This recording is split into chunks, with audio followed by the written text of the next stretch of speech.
अरे यार, आज तो मैं होमवर्क भी नहीं बनाया है। ये लो चाचा जी मिल गए।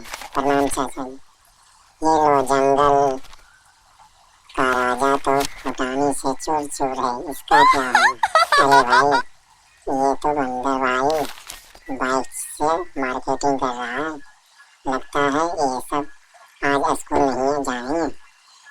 भालू का क्या कहना है? ये अलग ही सफारी गाड़ी से ऐश कर रहा है। इधर तो वाओ! खरगोश भी अपनी साइकिल से मस्ती कर रहा है। लगता है आज हमें भी स्कूल नहीं जाना चाहिए। Uh-oh. अब पता चला मुझे। ऐसा लगता है आज सब के सब मार्केटिंग कर रहे हैं, इसका मतलब आज संडे है।